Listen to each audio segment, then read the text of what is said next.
Thank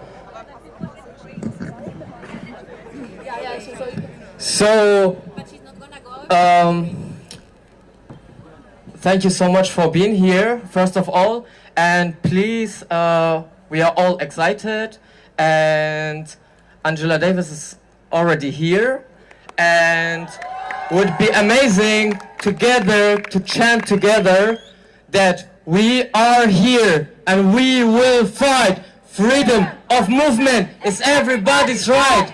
We are here and we will fight. Freedom of movement is everybody's right.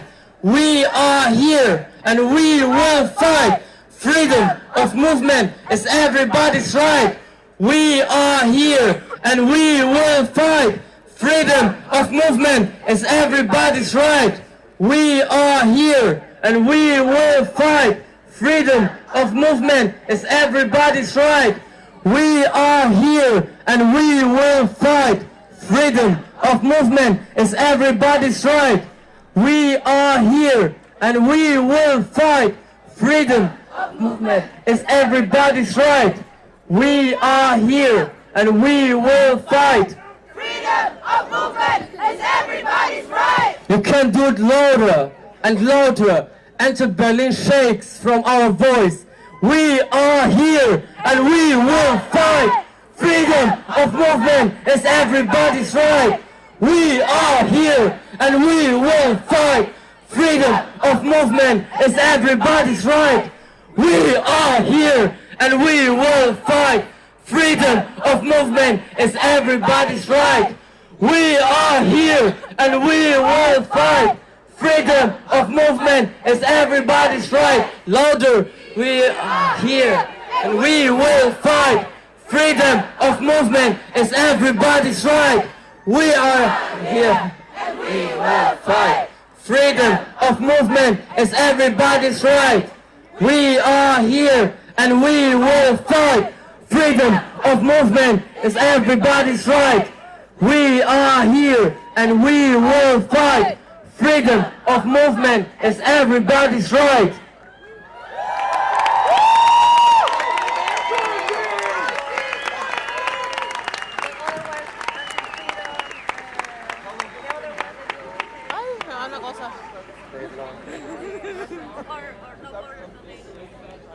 Okay, another one. I mean, I have the time, and you have the time, people, to chant. So, no border, no nation, stop deportation. No borders, no nations, stop deportations. No borders, no nations, stop deportation. No borders, no nations, stop deportations. No borders, no nations, stop deportation. No borders, no nations, stop deportation. No borders, no nations, stop deportation. No borders, no nations, stop deportation. No borders, no nations, stop deportation. No nation. Stop deportation. No borders, no nation, stop deportation. No borders, no nations, stop deportation. No nation, stop deportation. No borders, no nations, stop deportation. No borders, no nations, stop deportation. No nation, stop deportation. No nation, stop deportation. No borders, no nation, stop deportation. No borders, no nation, stop deportation. No nation, stop deportation.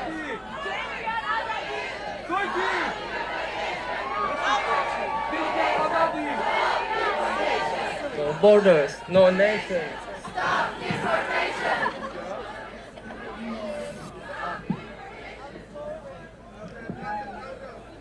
Okay, the next one. Say it loud, say it clear. Refugees are welcome here. Say it loud, say it clear. Refugees are welcome here. Say it loud, say it clear.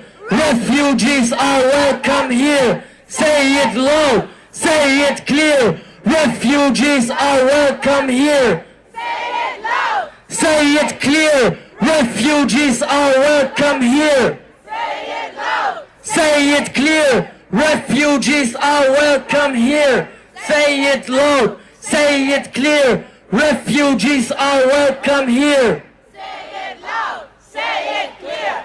Refugees are welcome here.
Thank you so much. Good evening, everybody.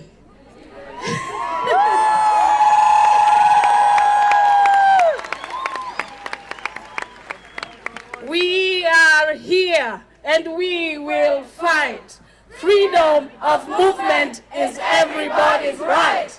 We are here and we will fight. Freedom of movement is everybody's right. We are here and we will fight. Freedom of movement is everybody's right.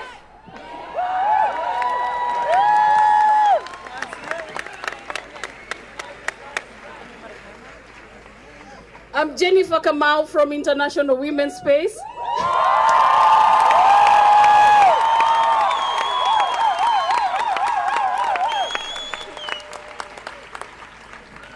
And I'm here today with the honor of introducing you to our guest speaker, the political activist, philosopher, academic, scholar, author, and above all, the revolutionary Angela Davis.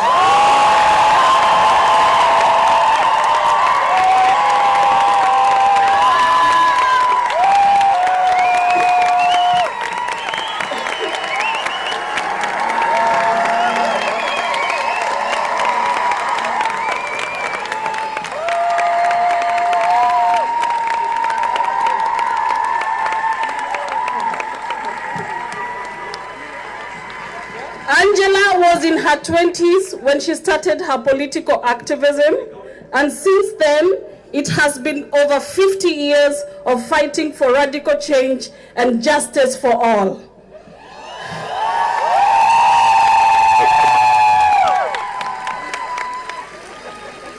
Years ago, we occupied this square with a protest of refugees demanding freedom of movement for all, an end to the residence obligation, the infamous residence flicht, an end to refugee camps and the right of everyone to live in houses like the rest of the population in this country, an end to deportation, and an end to the voucher system. In short, it was for a life in dignity for all.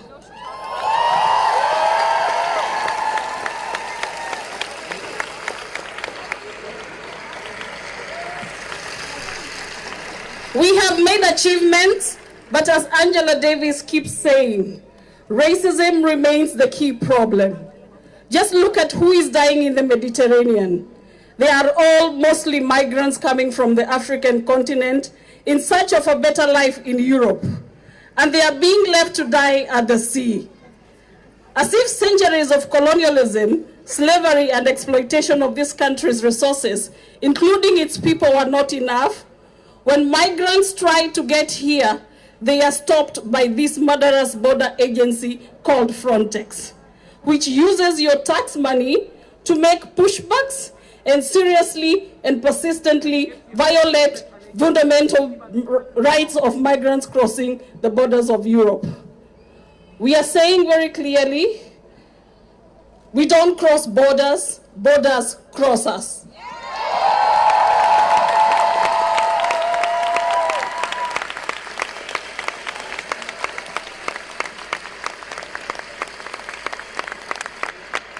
I also want to talk here about our feminism, which has to be intersectional and anti-racist.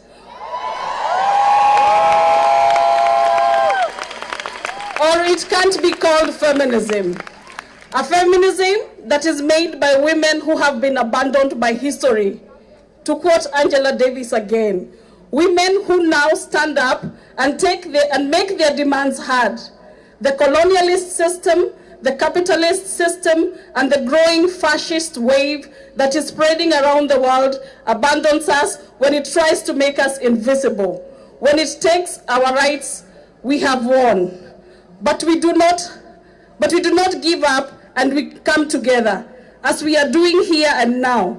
And we say, once again, when we stand up against racism, we want much more than inclusion.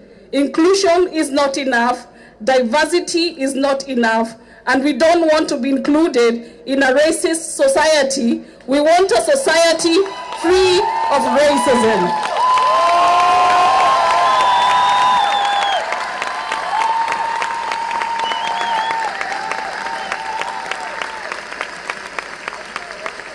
Thank you all, and I now give the mic to Angela Davis.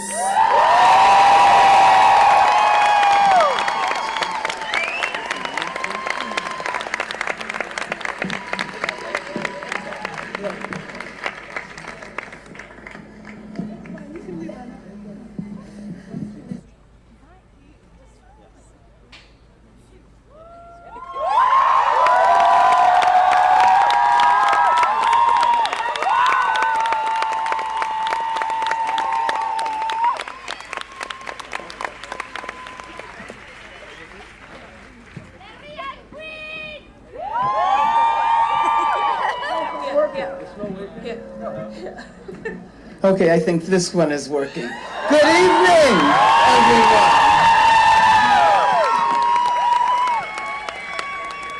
It is so wonderful to see your faces here, this huge crowd of humanity that has come out to assist the International Women's Space to celebrate 10 years since the occupation of Gerhart-Hauptmann-Schule and Oranienplatz. So I feel extremely grateful that I've been invited to participate in this 10th anniversary of the occupation of Oranienplatz.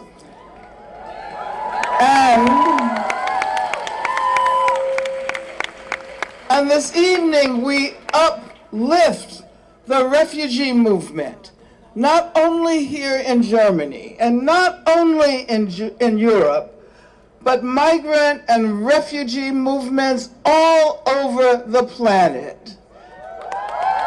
So let me thank the International Women's Space for inviting me to join you as you celebrate and as you gear up for the struggles ahead.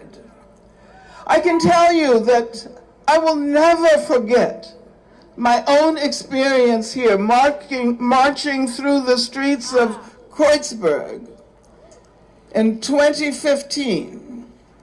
And I will never forget how connected I felt then with the struggles that were unfolding here.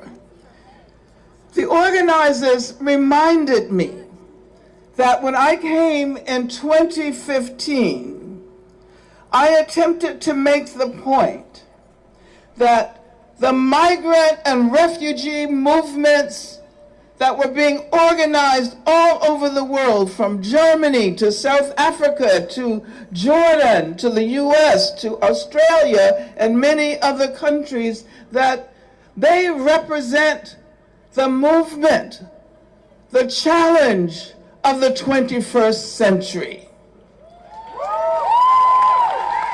And so I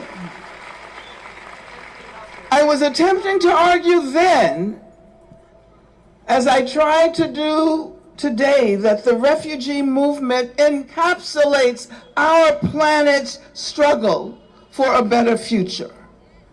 And also, not only for human beings, but for all beings who inhabit this earth. When I came here in 2015, it was just before the massive women's movements all over the world, all over the world. It was just before the election of the person in the United States whose name I will not mention for fear of polluting our conversation this evening. But at that time, we were still to witness the massive mobilization of women all over the world. Women mobilized in Brazil, and especially black women mobilized in Brazil to protest the brutal assassination of Marielle Franco.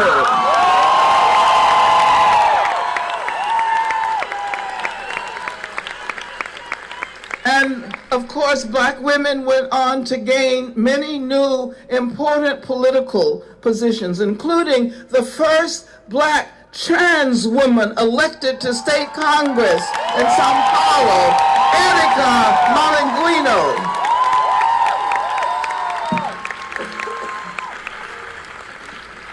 Although we have been very disappointed by the high number of votes Bolsonaro received in the recent election, we know how much it will mean for Brazil, for South America, for all of the Americas, including the United States of America, when Lula is elected president.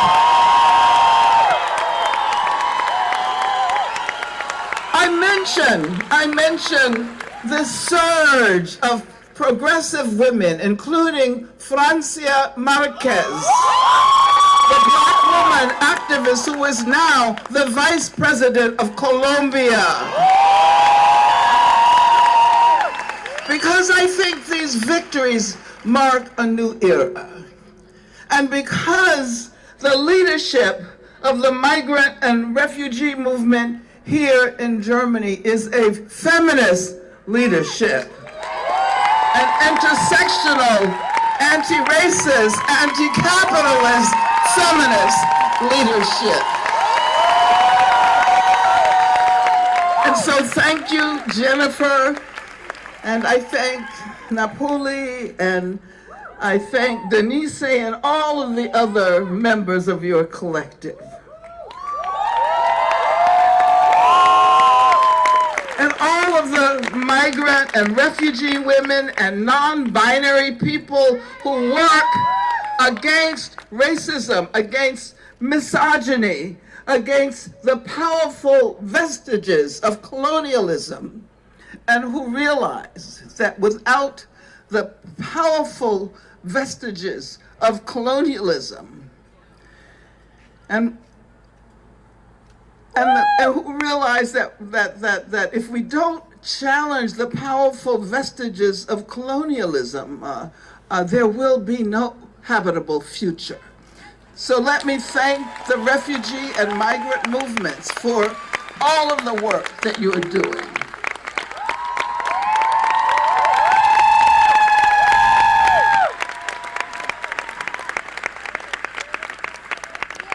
Now, I always welcome opportunities to learn from struggles that are unfolding in other parts of the world.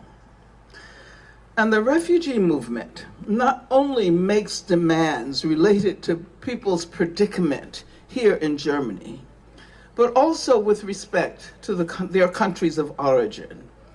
And oftentimes, the very conditions that led to their migration.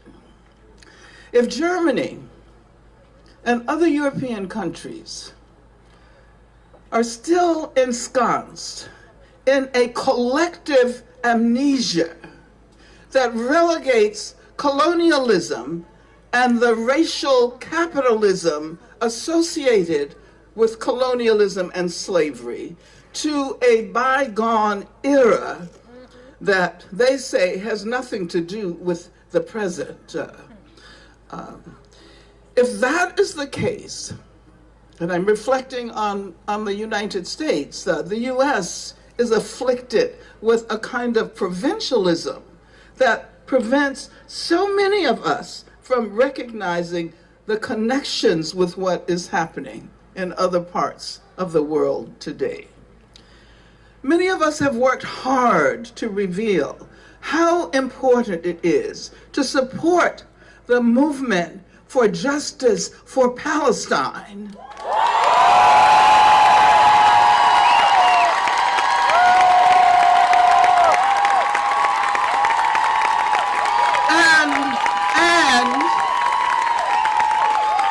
And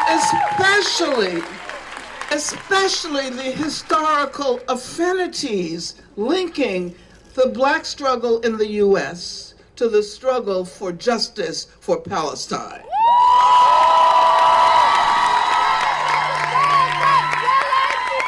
I mention this because I know that, especially here in this country, especially in Germany, it takes a great deal of courage to publicly associate oneself with the Palestinian movement.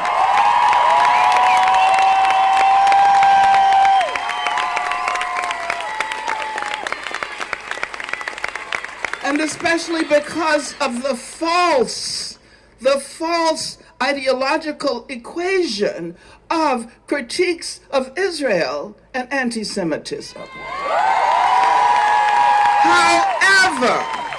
However, if one understands the nature of anti-Semitism, one apprehends the connections between anti-Semitism, racism, and efforts to deny Palestinians their human rights.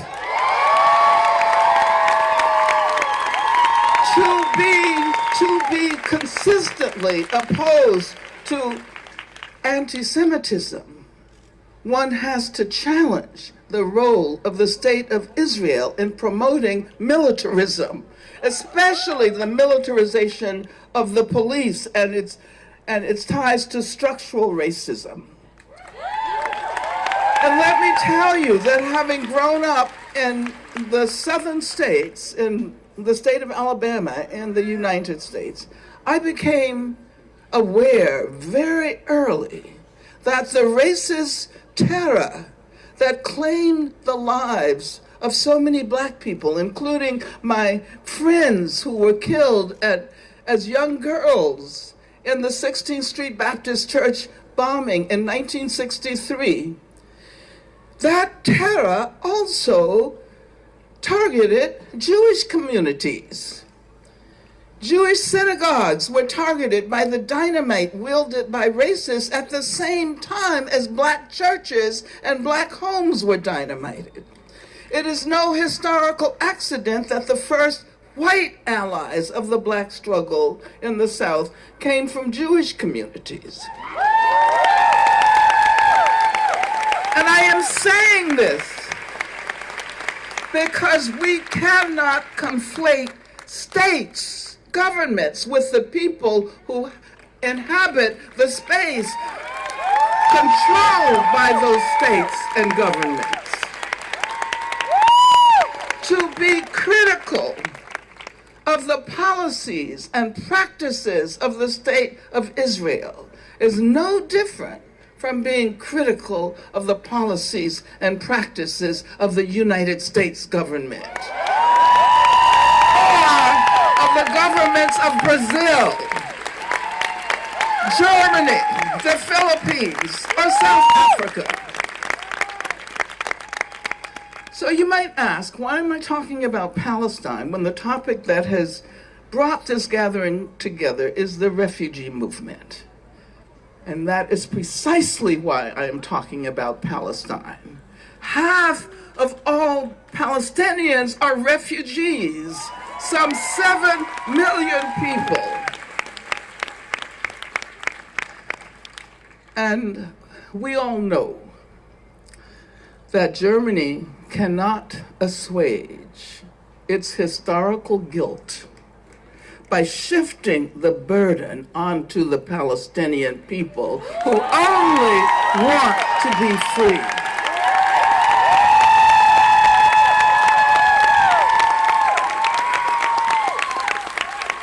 It is not accidental.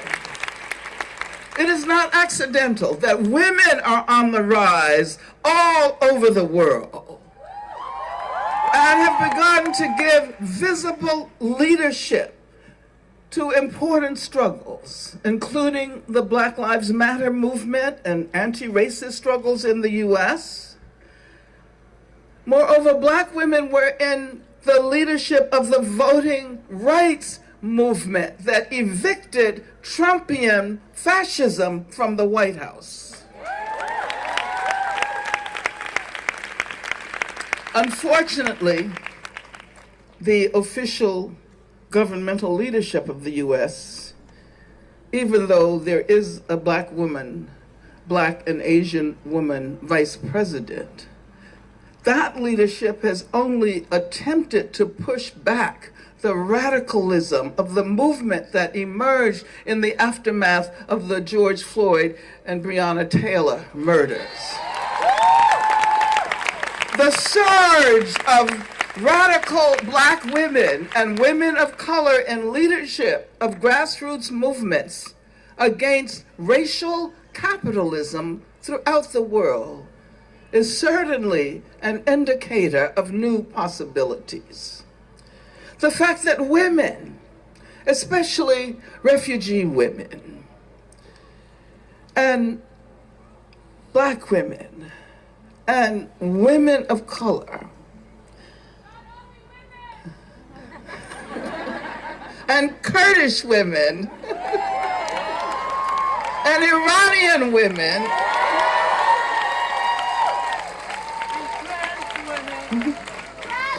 and trans women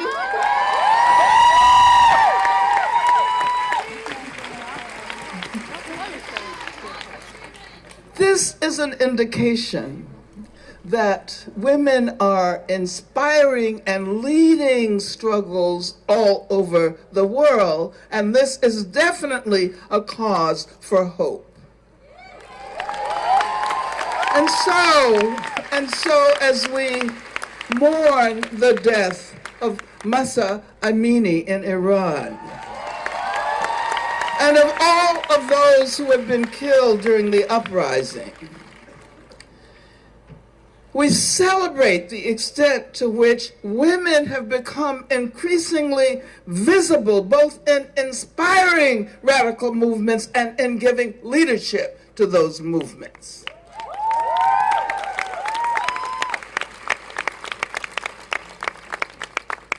And so I say thank you to our comrades in Iran, who are not only inspiring people in their own country, and especially the Kurdish women in Iran, like Mahsa Amini, who are not only inspiring people there,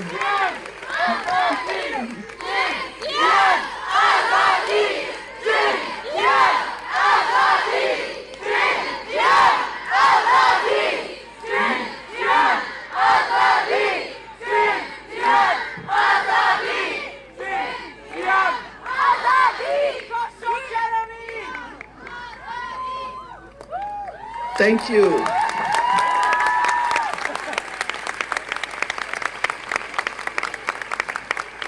The movements that have emerged during the last years within the United States, where I come from, in radical opposition to structural racism, as besieged as those movements might be today, They came forth from the recognition that even though we may be separated by hundreds of years from the periods of colonization, of colonialism and slavery, we are still living the afterlives of colonialism and slavery. We are living the afterlives of colonialism and slavery.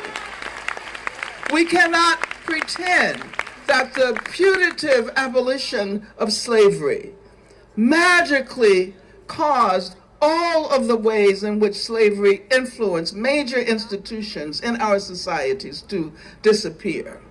The institution may have ceased to exist, but the racism it spawned continues to be very much alive today.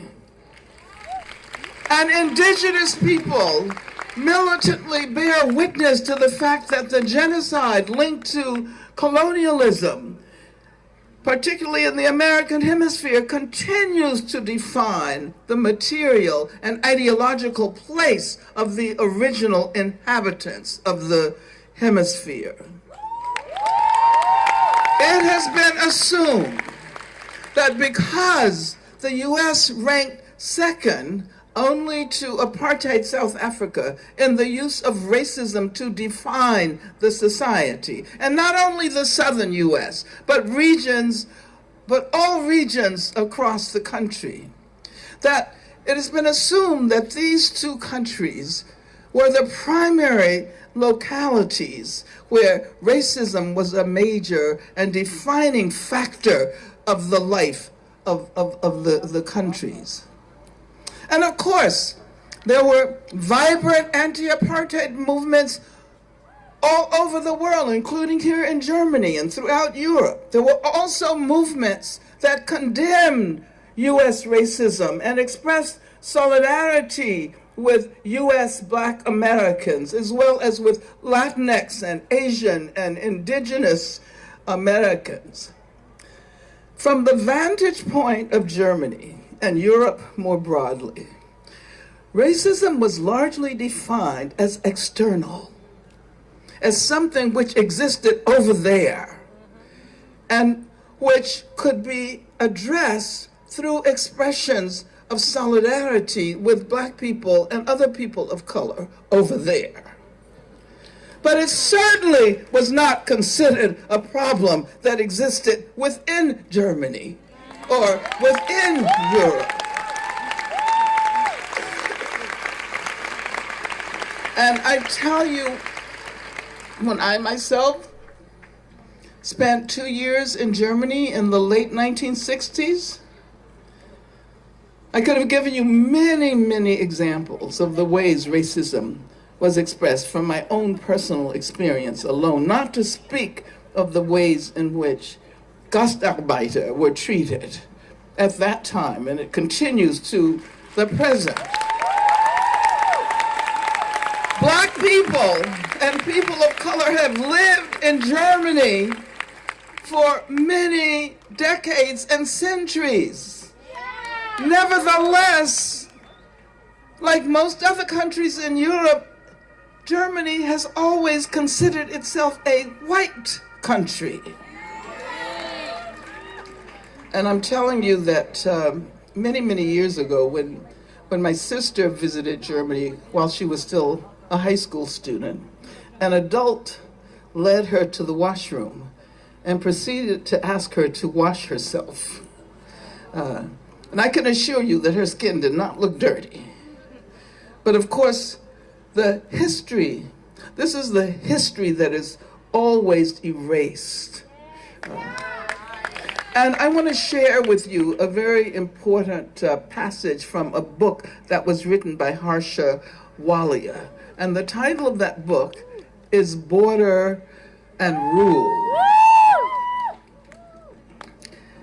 Most ironic, she writes, the migration crisis is declared a new crisis, with Western countries positioned as its victims.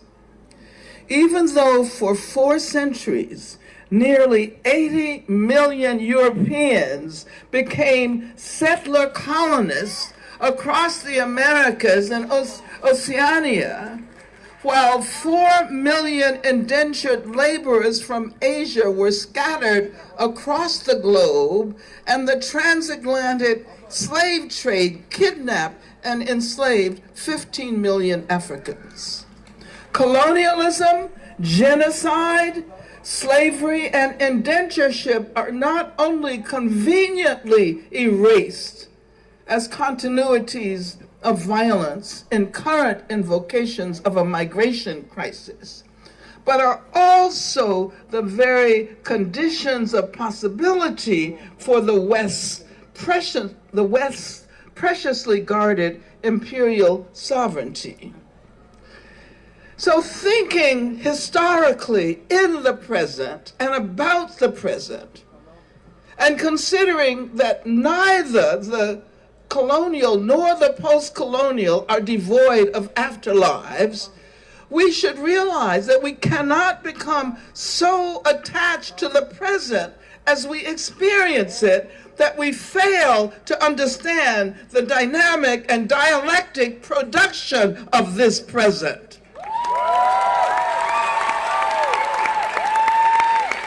In the United States, it has become abundantly clear that we are still living the afterlives of slavery and settler colonialism. It is argued that Black people, indigenous, Latinx people are the living evidence of the impact of slavery and settler colonialism.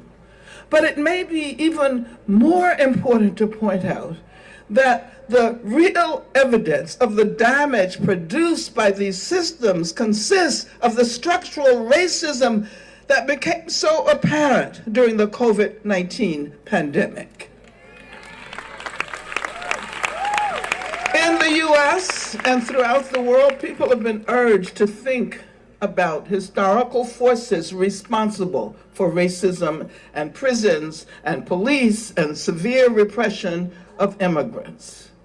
We are living the afterlives of slavery and colonialism, and easy solutions that only emphasize diversity and inclusion will not work. Diversity and inclusion without justice, without radical transformation, mean nothing at all.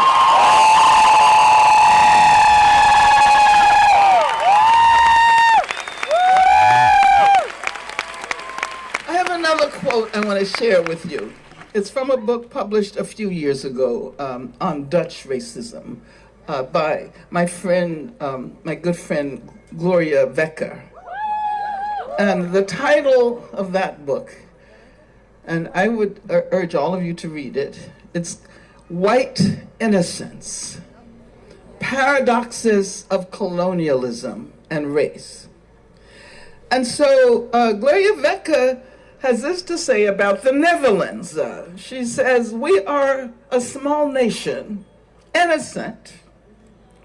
We are inherently anti-racist.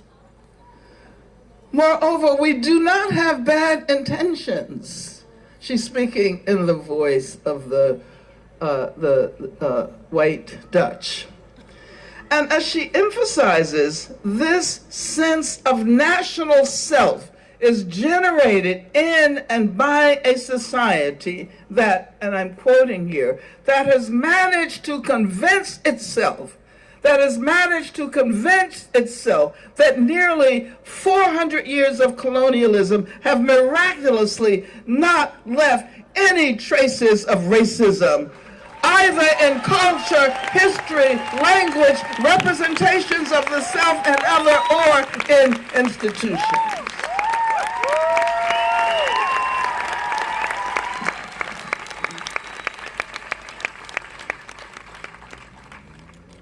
And so we see that European whiteness is neither benign nor innocent. Whiteness is never neutral.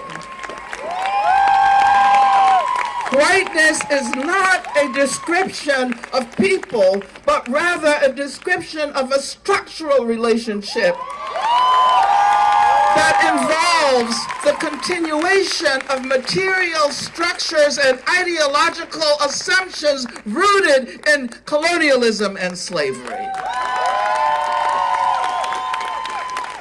This is why Cheryl Harris, who is a black woman legal scholar in the U.S., wrote an extended legal essay entitled Whiteness as Property.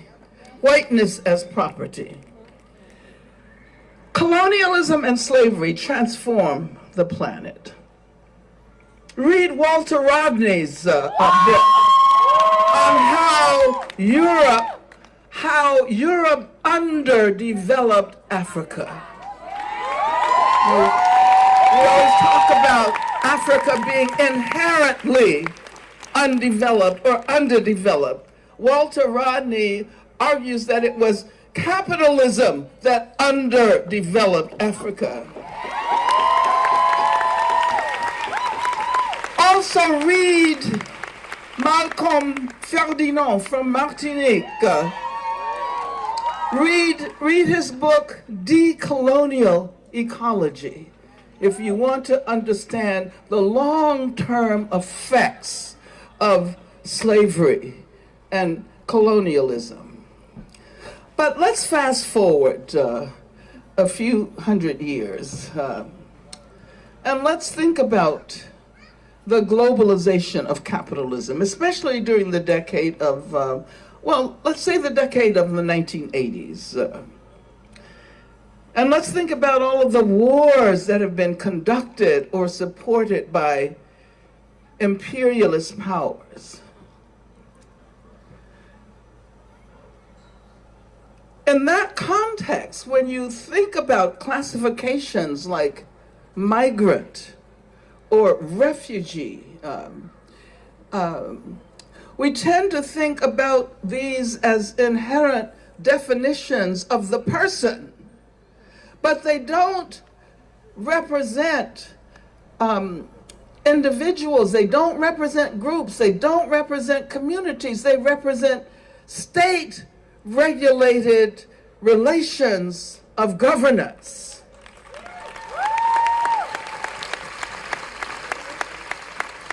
And if you think that migrants and refugees are the cause of the crises at the borders all over the world, let's see if we can recognize that as opposed to these crises emerging from migrants and refugees, they are actual crises of capitalism. They are consequences. They are consequences of crises of capitalism and of climate change. So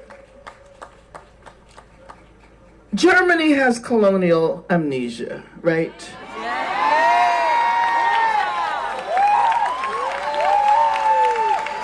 And therefore, the presence of so many black people and other people of color in Germany is still understood to be an anomaly.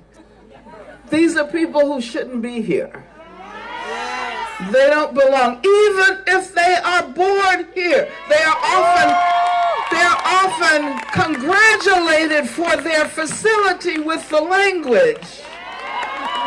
Sie haben sie so gut Deutsch gelernt.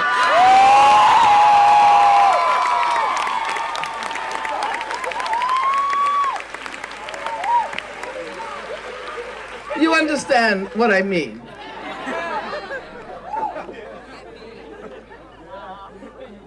How long have I been speaking? What time did I start? You can continue. Half an hour. Okay. Yeah, I just asked how long I had been speaking. I don't want to bore you by speaking too long.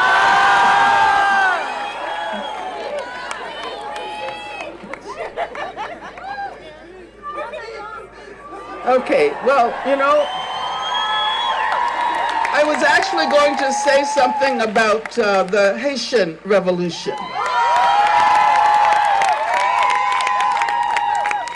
Because, of course, when you study the rise of democracy, when you hear about democracy, there are three countries that are usually mentioned.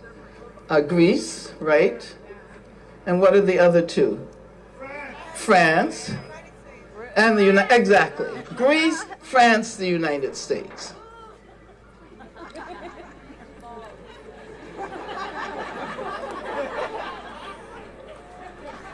And in all three of those countries, whatever democracy emerged was a democracy of the minority. It was a democracy in which only white men, and not all white men, only white, affluent white men were allowed to participate. And I say, and I say this because it was the Haitian Revolution that created the world's first non-racial democracy.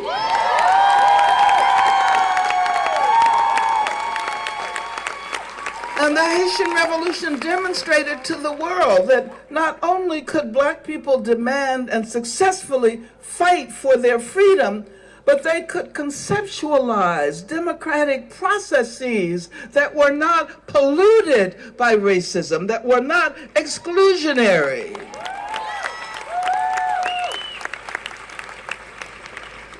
Yeah, all of the so-called democracies are defined by exclusion, the exclusion of slaves, the exclusion of poor people, the exclusion of people of color, the exclusion of women. Haiti developed the first non-racial democracy in our society. Which of course is not to overlook the horrendous political problems Haiti has experienced over the years. And the horrendous poverty, which is often represented as if it were natural. It is related to the fact that the Haitians had to repay France for claiming their own bodies by freeing themselves as slaves.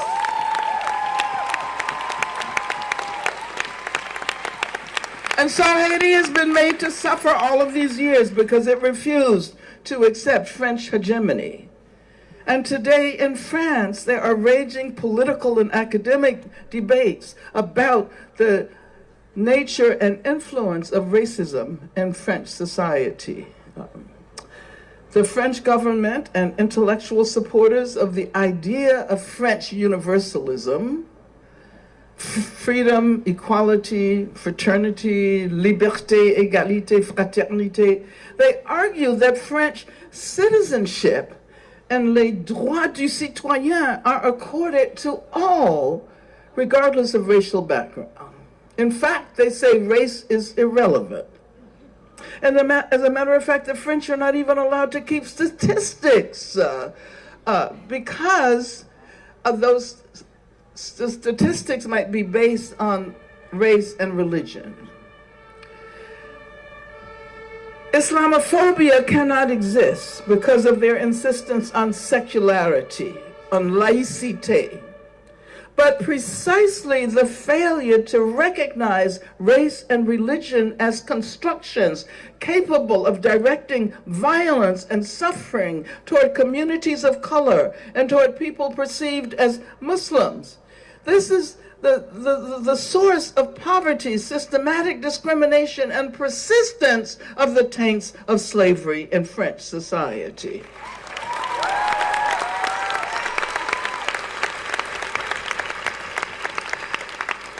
But of course, I mean, I've spoken about Germany, I've spoken about France, and in the US, there's no reason to feel self-satisfied. But I can say that the mass uprisings in the summer of 2020 for which the police murders of George Floyd and Breonna Taylor and the vigilante murders of the vigilante murder of Ahmaud Arbery in Georgia, and the anti-Asian terror unleashed in Georgia and in other parts of the country. But I want to say that the majority of white people in the U.S. and some people of color still hold backward views on race and gender. And largely because these views have been ideologically encouraged. People who have no idea what critical race theory is all about are raging against critical race theory being taught in elementary schools. And if you know what critical race theory is, you know it's definitely not taught in elementary schools. You know, more law schools and at the graduate level.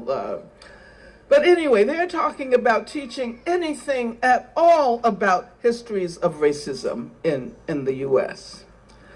And, you know, white supremacy is so resilient. It keeps coming back. It requires constant vigilance, constant struggle. Freedom is a constant struggle.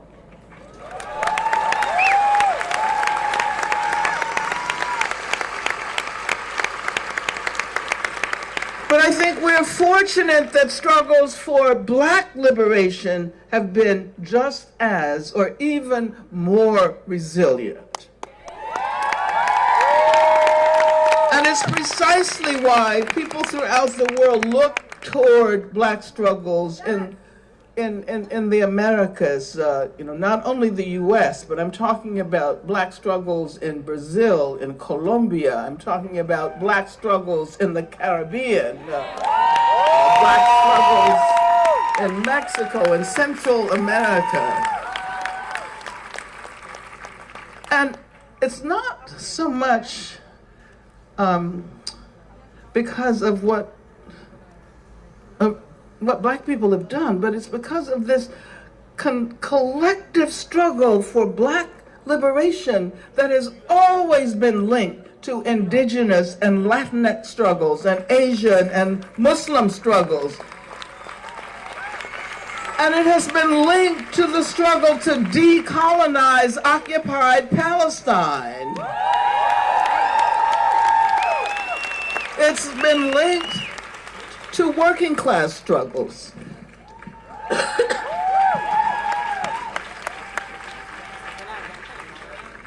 Even on behalf of those who do not recognize the connections between white workers and workers of color.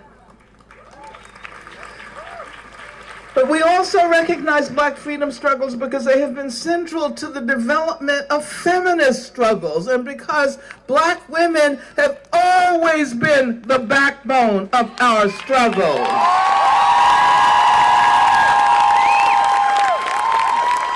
From Andai in Guyana to Marielle Franco in Brazil, Ida B. Wells, Mary Church Terrell, Anna Julia Cooper, these are just some of the Black women who have played central roles in the ongoing, constant struggle for freedom. Well, you know, I call the names of these women, but I'm not so presumptuous as to add my own name. Because I know that the reason why people know my name has more to do with what people did to save my life all over the world, including here in Germany. And I'm thinking about the Million Roses for Angela Millionen Rosen für Angela, that campaign that helped to save my life. And so I see myself as standing in for collective struggles, for mass struggles. But there is a long history, not only of black women saving the black community, but of black women saving the country, and black women and women of color saving the world.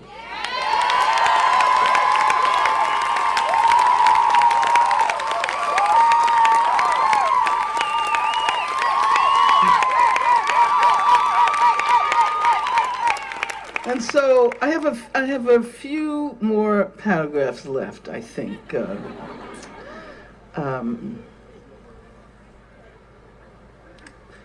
And I wanted to say that precisely because of interventions from black women, scholar activists, and organizers, we have learned during this conjuncture that racism is not an individual defect or a flaw, a character flaw, but rather it is a structure. And some of its structural manifestations include the prison industrial complex, include policing structures. And anyone familiar with the term prison industrial complex will know that it has produced what we know as a form of mass incarceration driven by the kind of structural racism that has produced surplus populations in black, brown, and indigenous communities in this era of global capitalism. And so because my own involvement in grassroots struggles over the decades has largely revolved around issues of police violence, and particularly challenging the prison. And I want to say that struggles to abolish prisons and the police, we have to give up the possibility of reform. We've been talking about reform too long. You know, and it would seem that after a while, after you try over and over and over and over and over again to reform these institutions, and every time you achieve a reform, the institution becomes even more racist or even more repressive, that something is wrong, that we have to look for new solutions. And as I close, I want to point out that struggles to abolish prisons and the police are very much linked to struggles in support of refugee and migrant movements.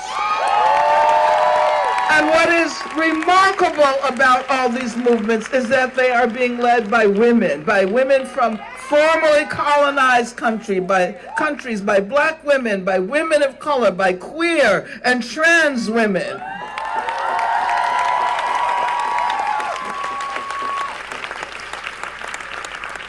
And this is exactly where I began my presentation this evening.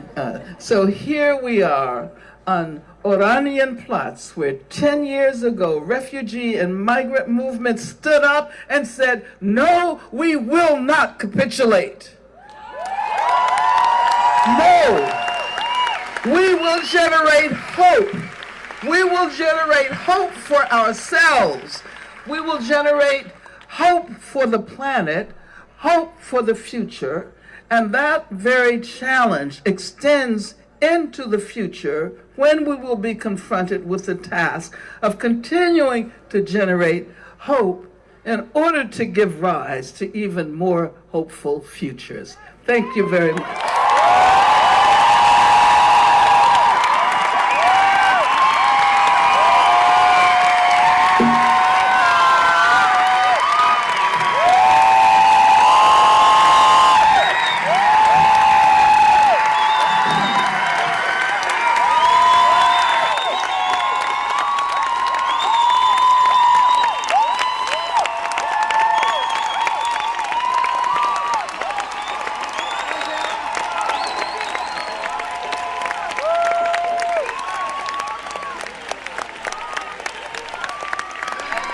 are here and we will fight. Freedom of movement is everybody's right. We are here and we will fight. Freedom of movement is everybody's right. We are here and we will fight. Freedom of movement is everybody's right. We'll fight. Freedom of movement is everybody's right. Louder, people, louder. We are here and we will fight. Freedom of movement is everybody's right. We are here and we will fight. Freedom of movement is everybody's right. We are here and we will fight. Freedom of movement is everybody's right.